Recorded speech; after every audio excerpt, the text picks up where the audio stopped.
നിരീക്ഷണ കപ്പലുകൾക്ക് ശേഷം ചൈന ഇപ്പോൾ ഇന്ത്യയെ നിരീക്ഷിക്കാൻ ചാര ബലൂണുകൾ അഥവാ സ്പൈ ബലൂണുകൾ ഉപയോഗിക്കുന്നുണ്ടോ?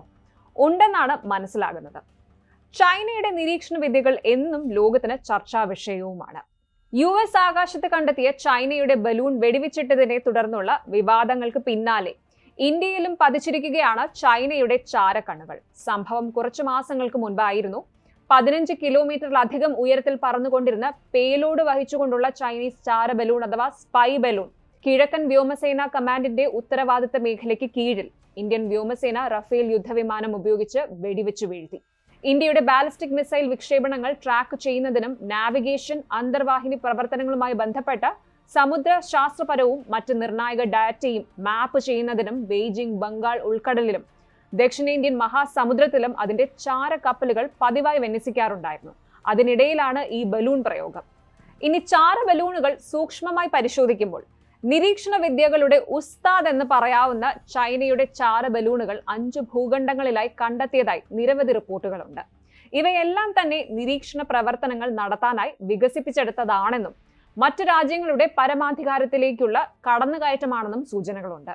സമീപ വർഷങ്ങളിൽ ഹവായ്, ഫ്ലോറിഡ, ടെക്സാസ്, ഗുവാം എന്നിവിടങ്ങളിൽ കുറഞ്ഞത് 4 ബലൂണുകളെങ്കിലും കണ്ടെത്തിയിട്ടുണ്ടെന്നും വെളിപ്പെടുത്തലുണ്ട്. വ്യോമാതിർത്തിയിൽ പലതവണയായി കണ്ടെത്തിയ തിരിച്ചറിയാനാവാത്ത പറക്കും വസ്തുക്കൾ ചൈനീസ് ചാര ബലൂണുകളാവാമെന്ന് ചൈനീസ് ആഭ്യന്തര മന്ത്രാലയത്തിന്റെ വെളിപ്പെടുത്തലും ഉണ്ട്. ഇന്ത്യയിലെ സംഭവത്തിന്റെ റിപ്പോർട്ടുകൾ അനുസരിച്ച് പശ്ചിമ ബംഗാളിന്റെ വടക്കൻ ഭാഗത്തുള്ള ഹസിമറ ആസ്ഥാനത്ത് നിന്ന് IAF റഫേൽ യുദ്ധവിമാനം ചൈനീസ് ചാര ബലൂണിനെ വെടിവെക്കാൻ അതിന്റെ ഓൺബോർഡ് മിസൈലുകളിലൊന്ന് ഉപയോഗിച്ചു എന്നാണ്. 2023 ആദ്യം US വ്യോമസേന വെടിവെച്ചിട്ട സ്പൈ ബലൂണിനേക്കാൾ ചെറുതായിരുന്നു ഈ ചാര ബലൂൺ. US വ്യോമസേന കഴിഞ്ഞ വർഷം F-22 ഫൈറ്റർ ജെറ്റ് ഉപയോഗിച്ച് വടക്കേ അമേരിക്കയിലുടനീളം പറന്ന ചൈനീസ് ചാര ബലൂൺ തകർത്ത് സൗത്ത് കാരോലിന തീരത്ത് വെടിവെച്ചിടുകയായിരുന്നു. സംഭവത്തെക്കുറിച്ചുള്ള വിവരങ്ങൾ ഇന്ത്യയും മറ്റു രാജ്യങ്ങളുമായി അമേരിക്ക പങ്കുവച്ചിരുന്നതുമാണ്. അന്നു മുതൽ ജാഗ്രതയിലായിരുന്നു ഇന്ത്യ. ഈ ചൈനീസ് ചാര ബലൂൺ വെടിവെച്ച് വീഴ്ത്തിയതോടെ വ്യോമാക്രമണ ഭീഷണികളെ നേരിടാനുള്ള വ്യോമസേനയുടെ കഴിവ് ഇന്ത്യ ശക്തമായി പ്രകടമാക്കിയെന്ന് തന്നെ പറയാം.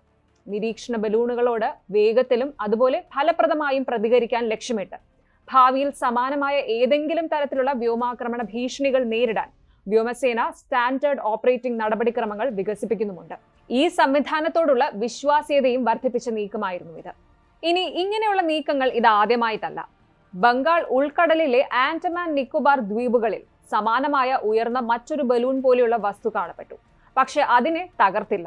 വിദഗ്ധരുടെ റിപ്പോർട്ടുകൾ പ്രകാരം ഈ ബലൂണുകൾ പ്രത്യേക തരത്തിലുള്ള സ്റ്റിയറിംഗ് മെക്കാനിസം കൊണ്ട് സജ്ജീകരിച്ചിരിക്കുന്നു. ഇത് ദീർഘകാലത്തേക്ക് താൽപര്യമുള്ള മേഖലകളിൽ സഞ്ചരിക്കാൻ അവയെ പ്രാപ്തമാക്കുന്നു. ദ്വീപ സമൂഹത്തിൽ ഇന്ത്യ സ്ഥിരമായി സൈന്യത്തെ വിന്യസിക്കാത്തതായിരുന്നു ഈ ബലൂണുകൾ തകർക്കാത്തതിന് കാരണം. അഭ്യാസങ്ങൾക്കും മറ്റു വ്യായാമങ്ങൾക്കുമായി ഹ്രസ്വകാല ഡിറ്റാച്ച്മെന്റുകളിൽ ഇന്ത്യ IAF പോരാളികളെ വിന്യസിക്കാറുണ്ടെങ്കിലും ഇന്ത്യ സ്ഥിരമായി ദ്വീപ സമൂഹത്തിൽ പോരാളികളെ വിന്യസിക്കുന്നില്ല.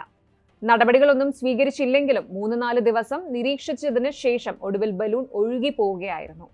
അടുത്തിടെ ചൈനീസ് ചാര ബലൂൺ തകർത്ത സംഭവത്തിന് ശേഷം IAS വളരെ ഉയരത്തിൽ ചൈനീസ് ചാര ബലൂണുകളെ അനുകരിക്കുന്ന ഷൂട്ടിംഗ് ലക്ഷ്യങ്ങൾ പരിശീലിക്കുന്നതായും റിപ്പോർട്ടുകളുണ്ട്.